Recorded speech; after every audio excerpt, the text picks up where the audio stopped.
Bruce here from the Coasters Club, and I've been doing a bit of research on the Hokitika District High School because there's some real good people coming out of the high schools in Westland and in South Westland. Had a look at one of the photos, come across Bill Hende. I think I seen Carol there as well. So I thought, better track Bill down. Now, Bill, thank you so much for taking the time to talk to me. This is awesome. Now tell me, what's your full name? Clifford Peter Hende.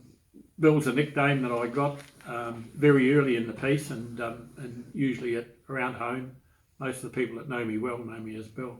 Yeah, that's what I believe too. Now, whereabouts were you born? I was born in Hokitika. And can you remember where was the maternity home when you were born? It was I can't remember, but I remember there was a maternity hospital in Stafford Street. I think. Stafford Street or Hampden Street, somewhere along there. I reckon it was Hampden. Hampden Street. I think. You could be right. Now, well, I'm pretty sure I was born there. Now, who were your mum and dad, and what did they do? My mum was Coral Hibbs, and she came from a family that lived around the Camerons area, and most of them were involved in sawmilling there. And my dad was a road contractor. He had trucks and was involved in road building and road works. When you come out of the home, where was your first? Where were you taken? Where was your first home? I can't remember very much about it, but I think it was at Paroa, along the hill in Paroa there somewhere around the overhead bridge area.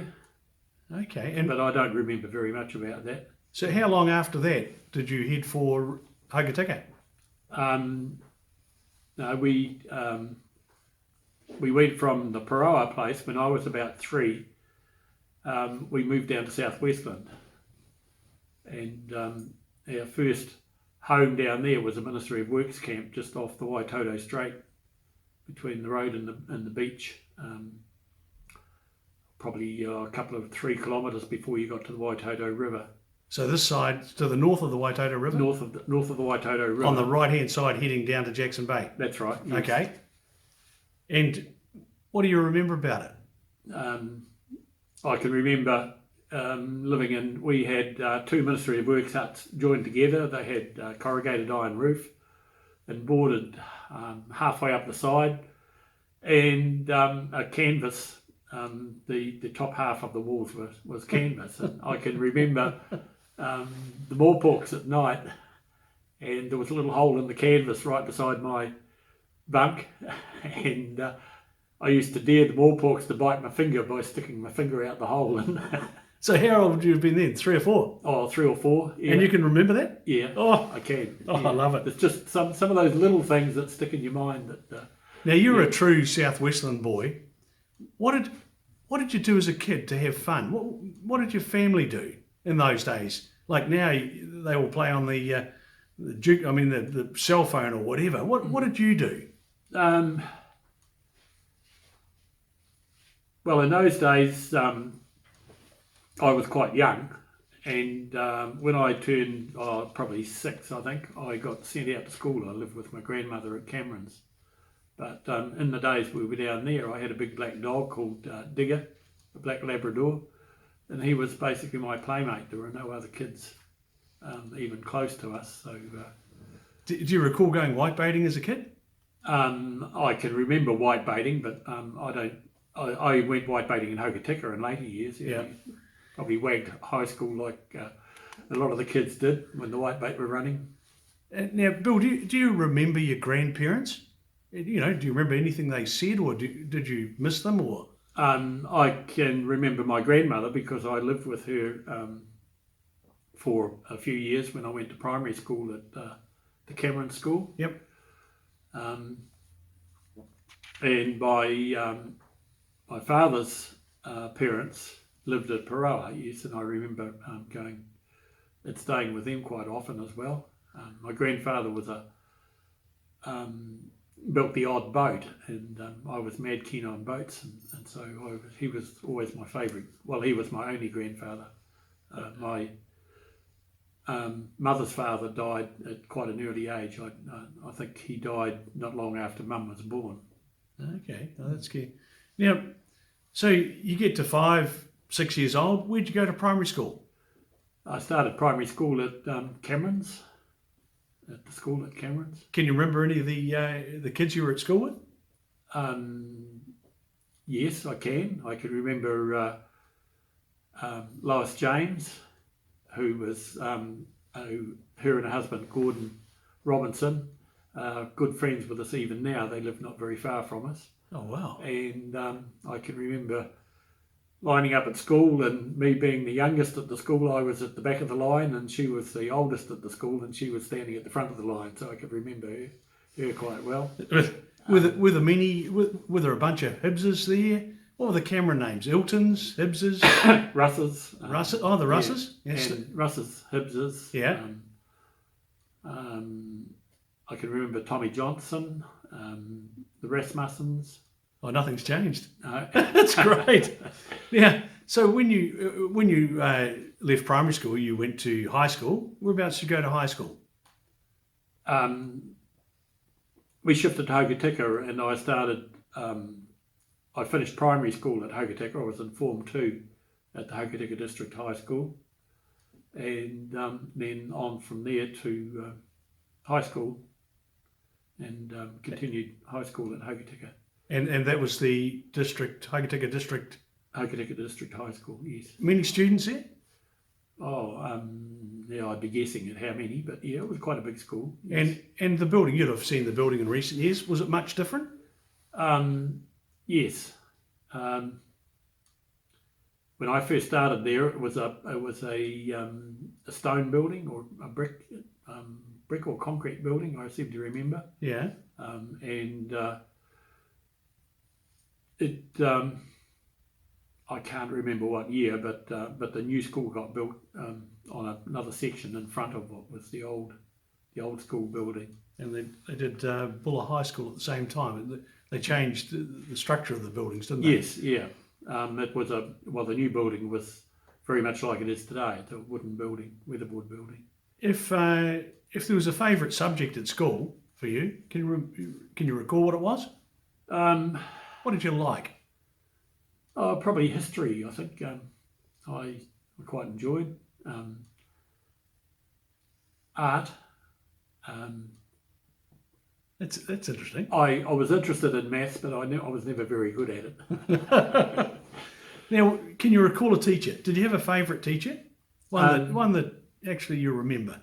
Yeah, there were a couple of teachers that I well remember. One was Bert O'Brien, because he coached the high school rugby team, Right. the first 15, and yeah, he was quite a sarcastic guy. He had lots of sayings that used to come out, and So, he was a very good rugby coach. The high school team did very, very well in the local competition. We used to come up and play in Greymouth, and I think we went through a whole season and never had a try scored against us oh wow! in the whole Wow. season. Now you were known as a bit of a sportsman. What sports did you play?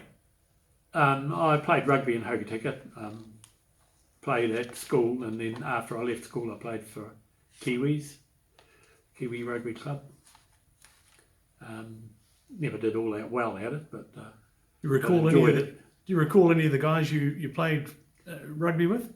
Yeah, Stuart McHugh. In fact, I was talking to Stuart only not so very long ago. He rang me up out of the blue. Yeah, it's Barry Rankin, I think, was in our team as well. Yeah, he was a good man. Yeah. Yeah, so when you're playing rugby or at that age, if you had a close friend, how would he have described Bill Hende? What would he have said? Would he, and in the kindest possible way, of course. Oh, probably just an average sort of a guy, I think. Have you ever noticed that the guys that are exceptional always say, "I'm just an average sort of a guy"? I don't know what that is. Now tell me, obviously you get to leave school, What was your first job? Can I go back to teachers? You can go back was to it- absolutely. Yeah, there was another teacher who was one of my favourite teachers, was Stan Hunter. Stan used to take the French class, and French was something that I was never very interested in, but I found out that Stan had been a navigator on mosquitoes towards the end of the war, and he was very easily sidetracked from French. We'd start talking about aeroplanes and So did you have an interest in flying from an early age? yes, right from the very start, because to get to South Westland, we had to go by aeroplane, and it was always the highlight was to get an aeroplane to go. Did you ever fly in the Go Domini south. Oh yes, many times. Yeah. and land on the beach? I don't ever remember landing on the beach, but Haast Aerodrome was where the Dominis went mostly. Yeah. Yeah. Goodness me. So when we moved to your first job, what was your first job? My first job, It won't say teachers training. no. To when I first left school, and I was at a bit of a loose end as to what to do, and then I got a job on the Milford track, Okay. and just as a track hand on the Milford track. So you left home? Yeah, Long way down there. yeah, off down to Te Anau and then up the lake to Glade House. Oh, you're in man's country down there. Goodness me. And so you were clearing the track and basically a young fella helping out. So, yep, and did one season down there. And with there was a good friend of the family down there, Dan Graney, who was a long-time resident of Jackson's Bay as well. Okay. Surprising the names that come out of Jackson Bay, isn't it? Yep. It really is. Well, Dan Graney was he was like an overseer on well, it was the Public Works Department then, and when they were building the bridge at Waitoto, I can remember them having a raft on the river, and I was allowed on the raft, but I got tied to it. And Dan Graney was one of the guys that was working on that job. So then he became the head track hand on the Milford track. So I guess that's how I finished up there. So, Bill, how old were you when you started dating? Oh, Were you 12, 16 or 20? Can you recall?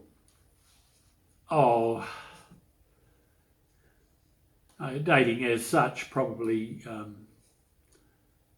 I was probably older. I'd probably be 18, 19. Do you remember your first date? And remember that probably 175,000 people will be watching this video.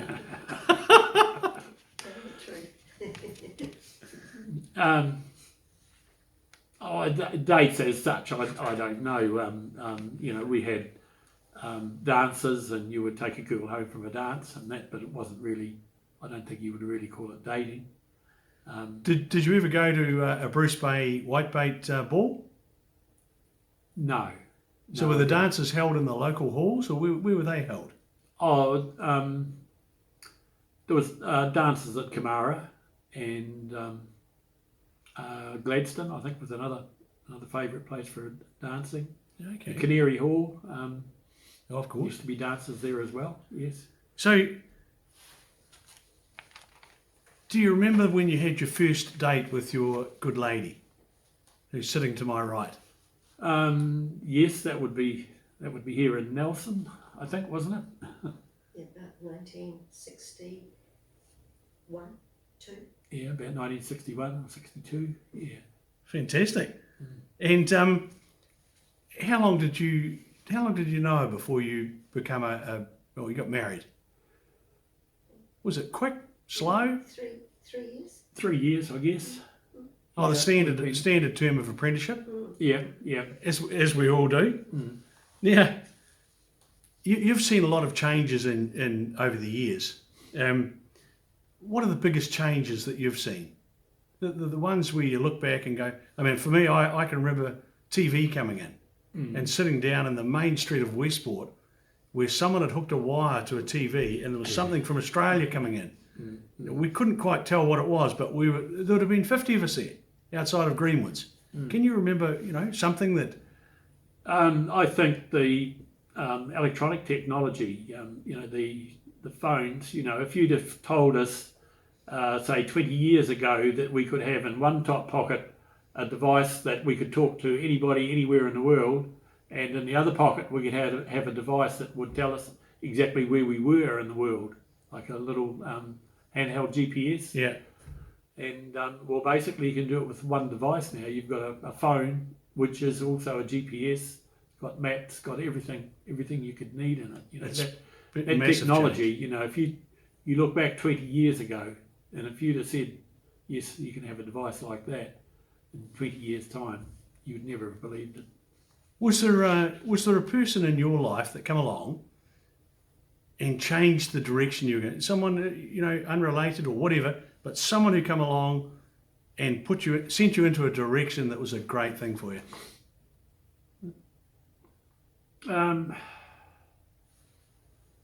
Thinking now. Well, in later years, John Dixon.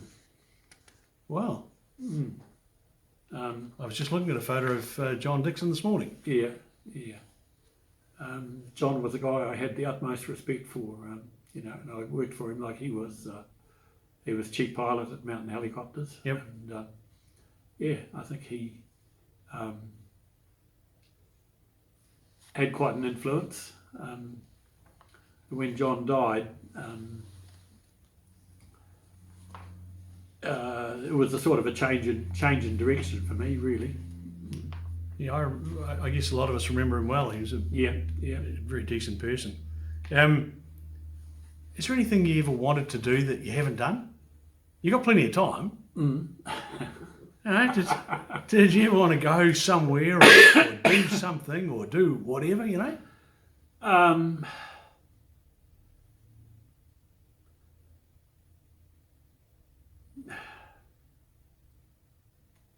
I don't know, really. That's a I've good done a answer. lot of things, and That's a good answer. and I often say to Diana that we've been spoiled, in a lot of the things that we've been able to do, and unfortunately we sort of think of some things as being a bit ho-hum. It's Well, speaking of ho-hum, like I'd say we're probably difficult to impress. yeah, I've picked that up. Yeah. Now, speaking of ho-hum, your early flying days.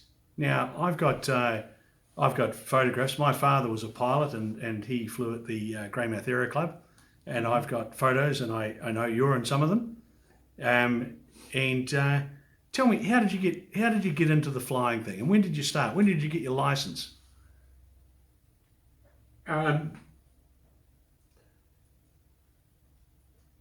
After I left school, I did work for 3 years at West Coast Airways on the hill. Who owned that? Um, West Coast Airways. West Coast Airways was a branch of Southern Scenic Air Services, Right. and basically NAC in the earlier days operated the service from Hokitika to Haast, Yeah. and when they pulled out of it, West Coast Airways or Southern Scenics picked it up. So where did you fly from? Was it flying from Hokitika to Haast, was it? Yes, they had Fox Moss for a start, and then they had Dominies, and the main service was from Hokitika to Haast. Isn't that amazing? Yeah. That's incredible.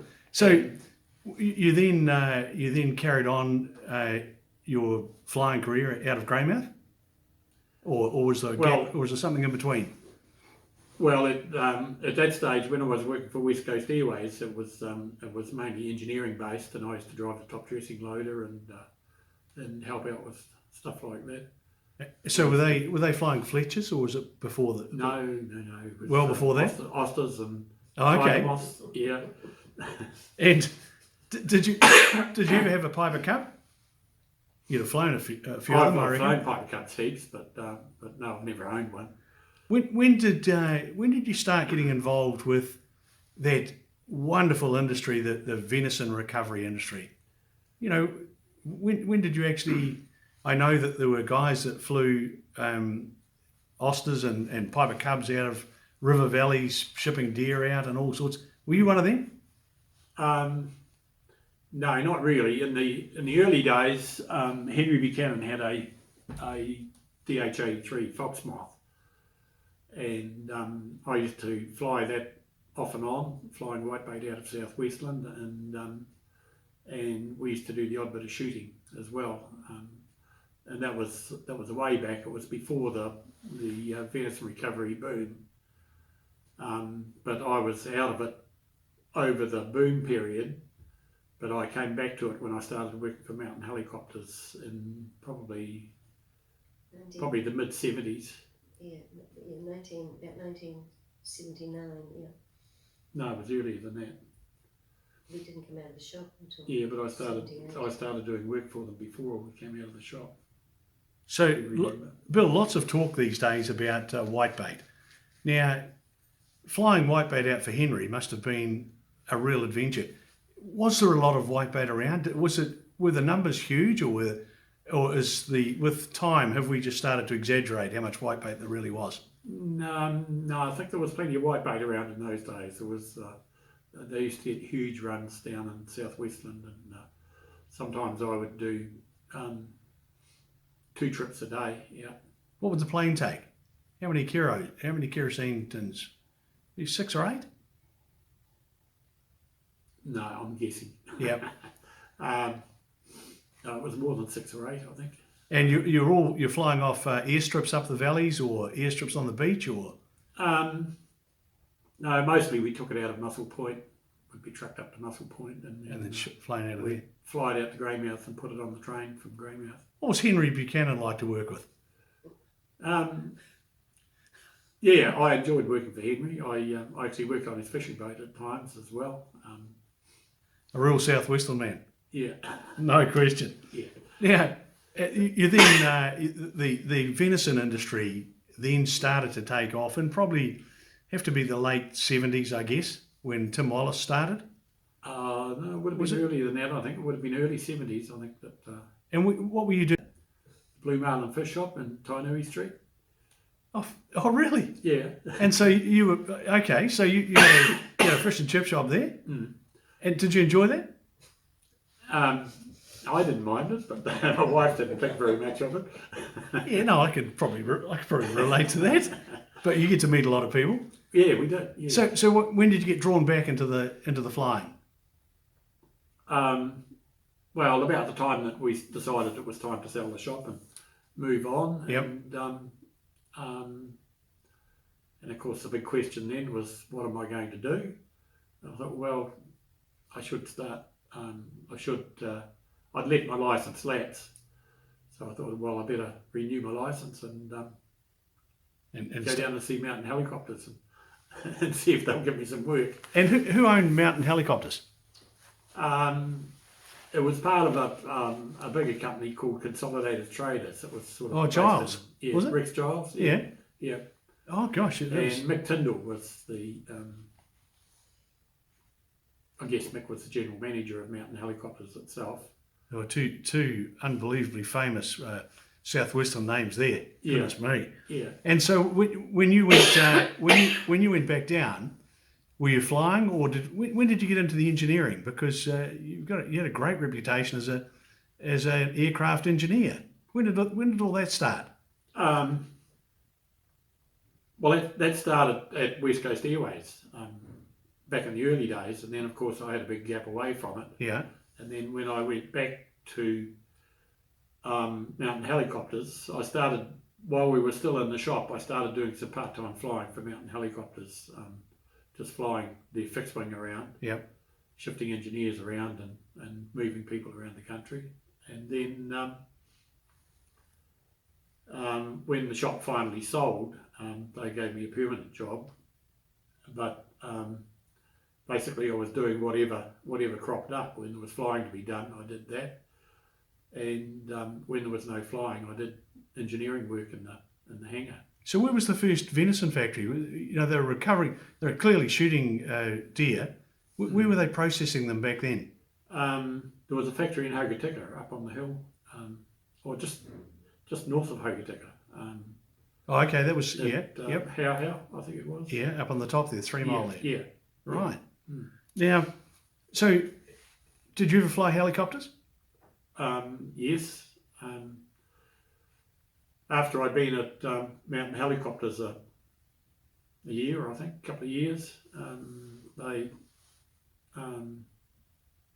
asked me if I was interested in flying helicopters, and I said yes, I was, as anybody would be. What did they throw you in? And so they,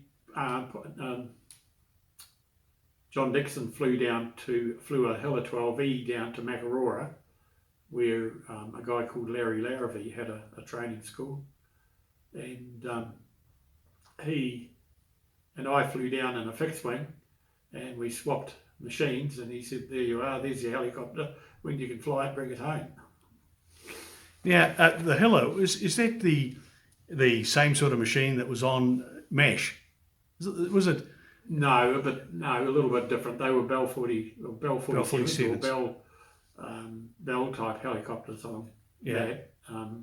Hilla 12E was probably a little bit later than that, but along the same lines. So. Reliable? Pretty reliable, yes. Yeah. Now, Bill, did you ever dump one on the ground? Yes, once. What happened? It was a Hughes 500, had an engine failure. And did it? I guess you ended up in the shell. How'd you go?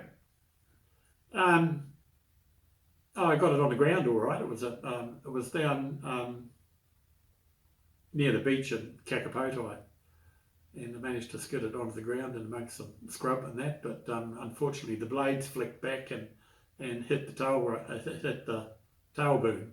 I chopped her off. Chopped the end off the tail boom. Yeah. So I didn't get it on the ground without damaging it. But I thought, well, I probably didn't do too bad, because I think at that stage I'd done about 70 hours total in helicopters. Yeah, that's pretty good. So it was pretty early in the piece. So did you auto rotate down? Yes. And how high were you when it cut out? Probably about 500 or 600 feet. So you had a bit of time? A little bit of time, yeah, but not too much. And was it obvious where you were going to put it down when you went, oh shucks? Yeah. Could you see straight away? Yeah, we got a plan together pretty quick. Yeah. Yeah. Oh, I love it. So, did you ever chase deer in the helicopters? Yes. Yeah. And I guess not to any great extent, but yes, I did. Yeah. You would be one of the most experienced people around, and you would have seen. You've been to a lot of funerals, haven't you? For helicopter pilots that have. I've been to a few. I wouldn't say a lot. Mountain Helicopters, I don't know whether it was luck or good management, but in the whole Venice recovery era, Mountain Helicopters had never had a serious injury or a death. Goodness me. Mm. We had pilots that were killed after leaving us and going to work for other companies, but in the that's a huge compliment. In the Mountain Helicopters operation, we never lost a pilot or a shooter. So you jumped out of 500 Cs, and then when did you work for James Innes? Because they were all Ds, weren't they? Or was that later on? Well, Mountain Helicopters, as the venison recovery industry started to wind down, Mountain Helicopters decreased, and a lot of the staff went off and did other things, and I stuck around. I became licensed engineering wise, so I was able to maintain any machines that were left at Mountain Helicopters. So turbines all the way through? Yeah. Yeah, they were all turbine helicopters by that time. Yeah.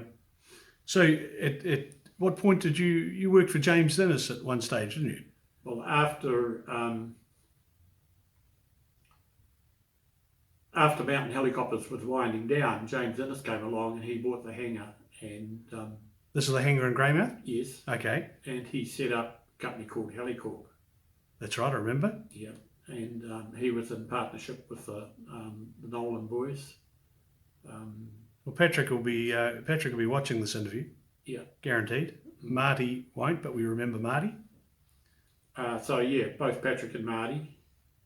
Do you remember the night that Marty had his accident?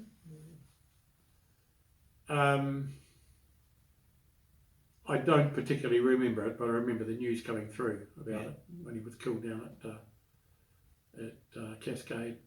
It was Cascade or no, it was around the Arrawata somewhere. It was not far from Not far from Neil's Beach, I think. not far from home for him. Yeah. It was In fact, So clearly, you've got some good photos. You've got some good memories there. Were you ever involved in rescues anywhere? yeah, the odd one. Some I was actually flying in, and others I was helping out on the ground. Yeah. I can remember one in particular where a fishing boat overturned up north of Greymouth, and the guy clung to the bottom of it for 2 or 3 days. You Wow. remember that one? I do. Yeah. Was his name Hartley? Hately? Or was he Heatley or Hately? Yeah, it was a name like that, wasn't it? Yeah. And there was a guy trapped in the forecastle. Yes. Yeah. Were you involved in plucking him well, off? John Dixon flew, and I flew up there. Yeah. And John went out and picked him up off the bottom of the boat. That was a miracle. Yeah. I mean, that was truly a miracle. And they flew the police dive squad down from Wellington to go in and get that guy out of the forecastle. You might remember. Because originally it was to recover the body, wasn't it? Well, that's what they thought. Yeah. So after it had been lost for about 3 days, I think, and then somebody found it. I can't remember the guy's name now, from Westport, who was flying a fixed wing around, and he actually found the boat. And by me, this guy wasn't clinging to the bottom of it. Yeah. So we went up with the helicopter, and John went out and picked him off the bottom of the boat. And he didn't want to leave the boat because he knew that his mate was still alive inside the boat. Tapping away on the bottom. Yeah.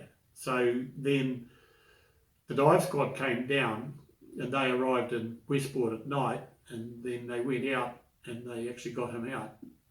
Yeah, that was, look, I remember it really well. And But the story didn't finish there, because quite a few years later,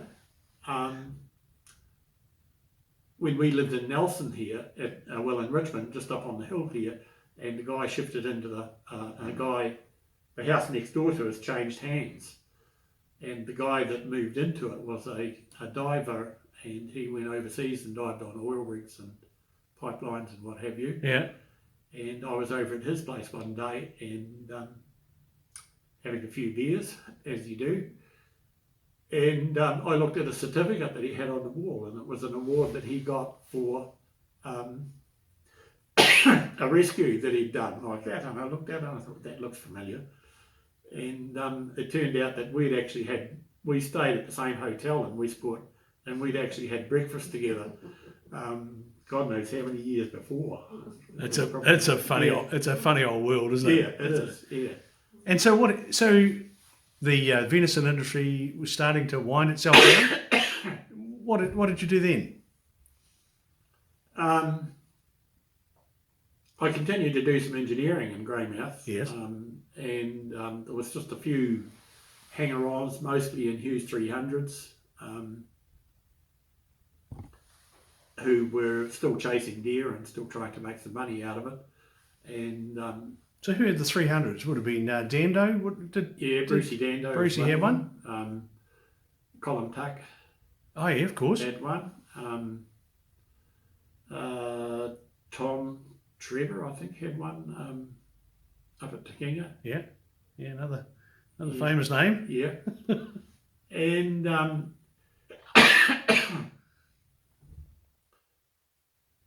and I'm starting to think, well, we need to do something else. Yeah.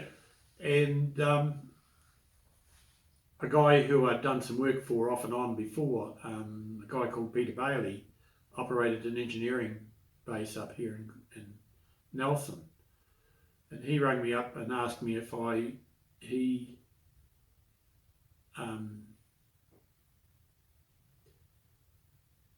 he had a contract in Vanuatu looking after some Islander type aircraft. And when I say Islanders, I don't mean the people, I mean the type of aircraft.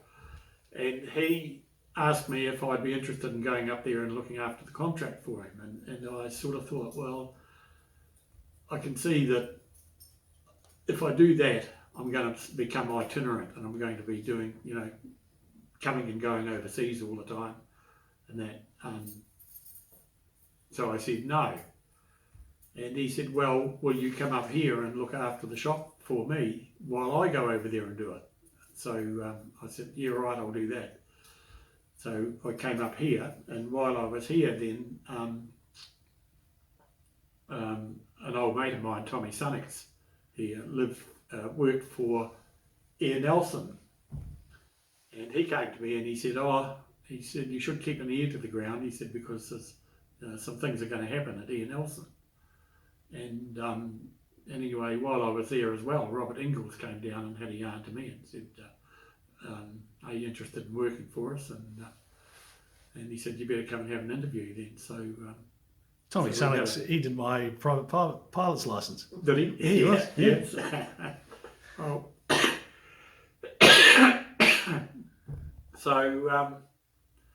so I had two options then. I had a discussion with Helicopters New Zealand because they were going down to Antarctica. Yeah.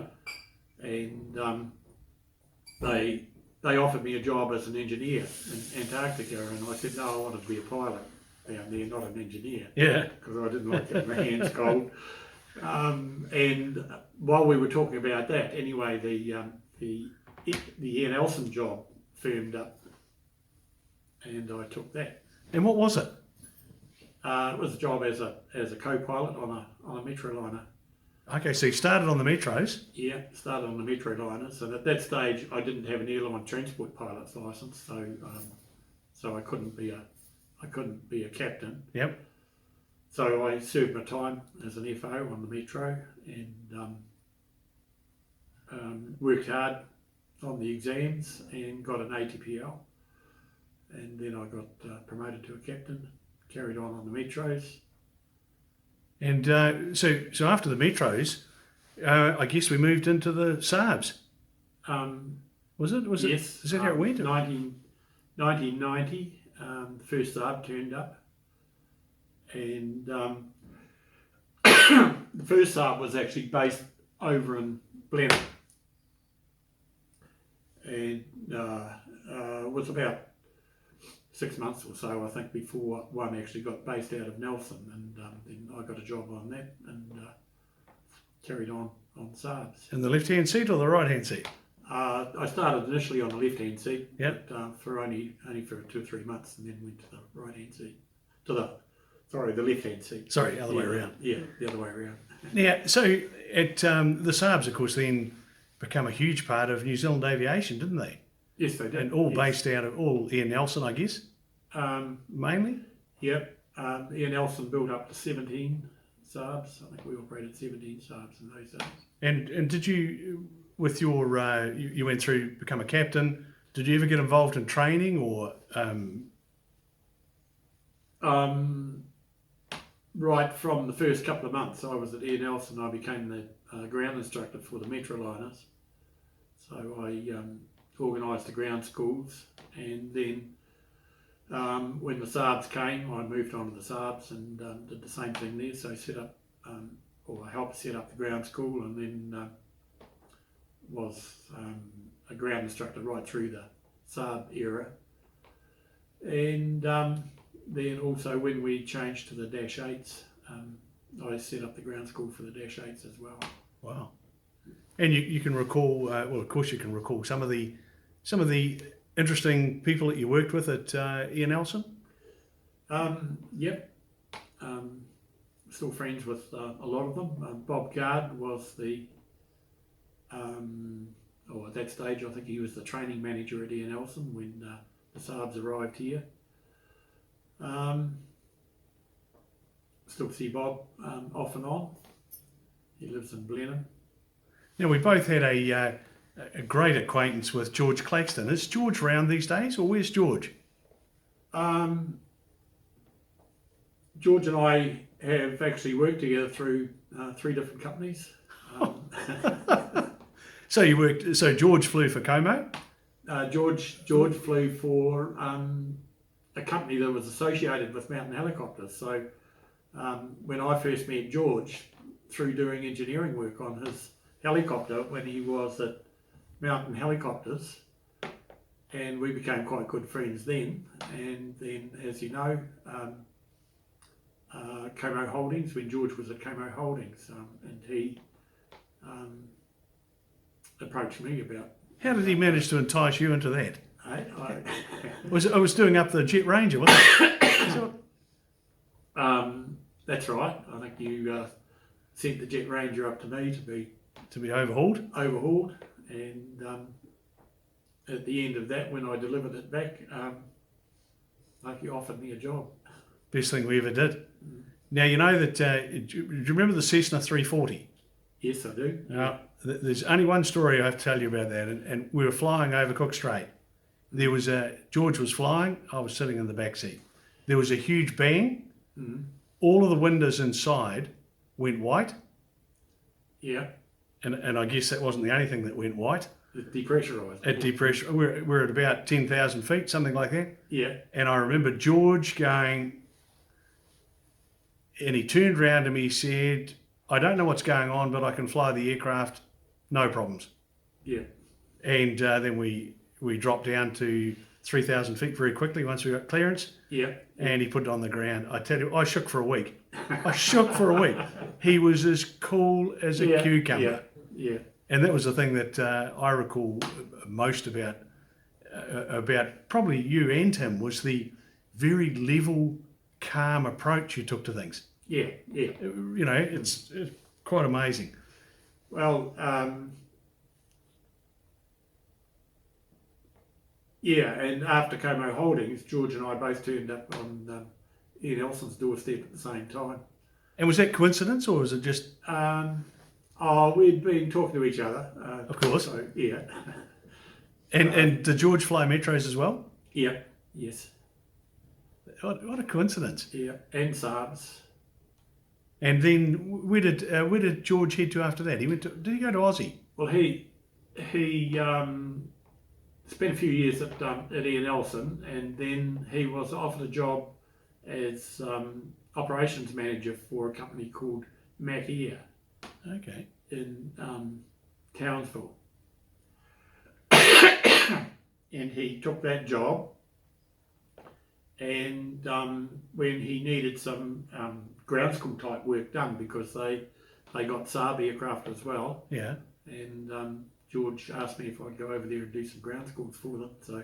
Oh, so your connection continued on? Oh yes, yeah. Now, how long ago did you retire?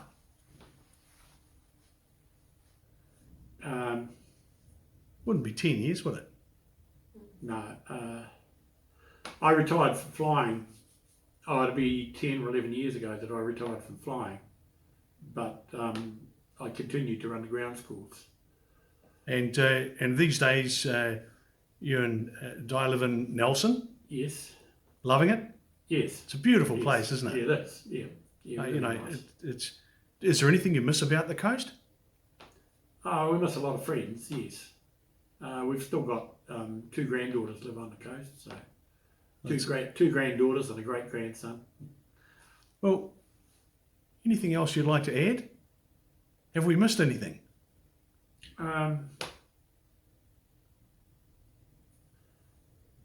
One part of my job that I really enjoyed was a part-time job that I had working for a guy who ferried aeroplanes around the world. Right. A guy called David Friend, who operated a company from Sydney, and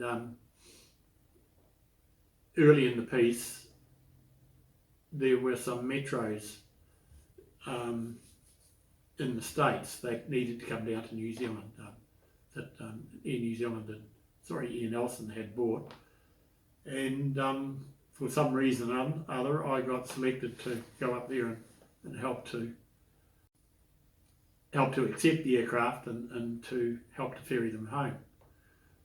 So I met on that, one of the ferry pilots was David Friend, and I met him, and then in later years when the Saabs were coming out thick and fast, he had the contract to move those, so he rang me up and no, probably the other way around. I rang him up and I offered my services to with the ferrying of them, and so I finished up doing quite a few ferries, And pretty exciting.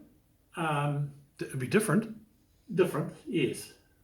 And it was very good because you got away from the regimentation of airline flying, and airline flying, everything was on rails. Whereas when you were ferrying the aeroplane, you just did whatever you had to do to make sure you got the aeroplane safely from one place to the other. And did the aircraft all behave themselves?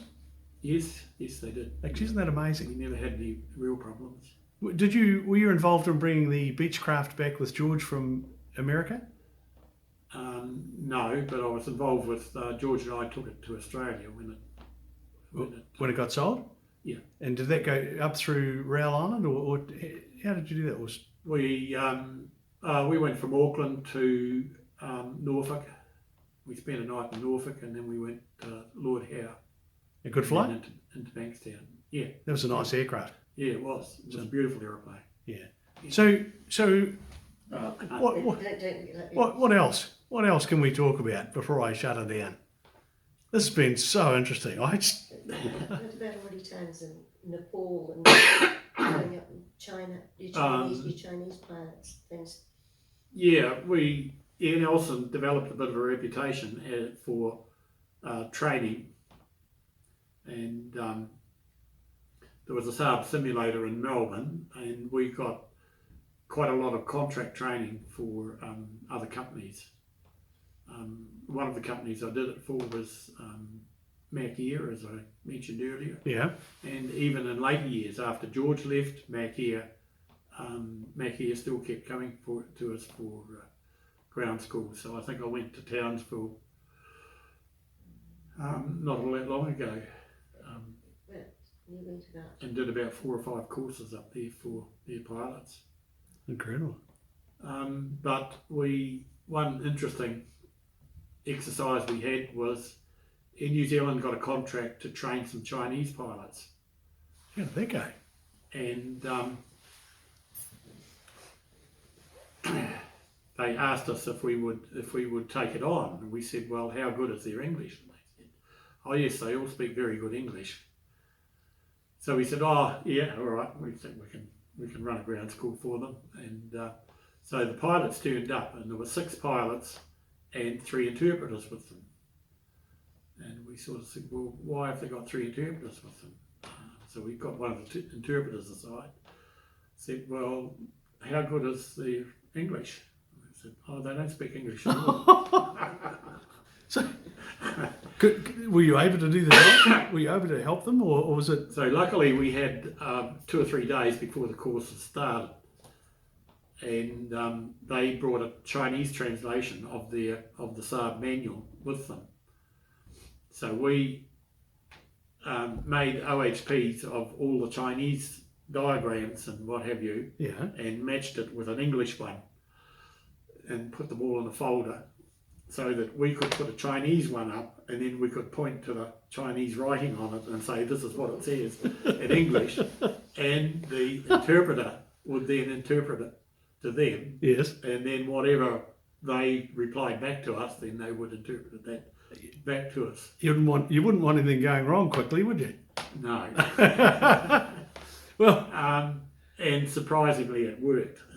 that's amazing. We did, was it 8 courses? 8 courses, I think, for them. The course was 3 weeks, about 3-week course. That's incredible. Well, look, Bill, thank you so much for your time. Now, to the coasters that are out there, we have 21,000 members now of the Coasters Club, and these videos are seen up to 175,000 times every week. So coasters, if you want to see the full series of this interview with Bill Hende, you can go on to the YouTube channel. We have a dedicated channel which is called the Coasters Club, and you can just type in Bill Hende and he will come up instantly, and you'll see the full interview. We are also lodging a copy of this interview with the Hokitika Museum, and so it will be available there at some stage online. I'm not sure if it will be at the present time, but we'll have a copy there. I'll also be sending a copy to Bill, so at any stage, if you ever need to get a copy of it, get in touch with him. He's here in Nelson. He's in great nick, and he's going pretty well. So thank you so much, Bill. I really appreciate it.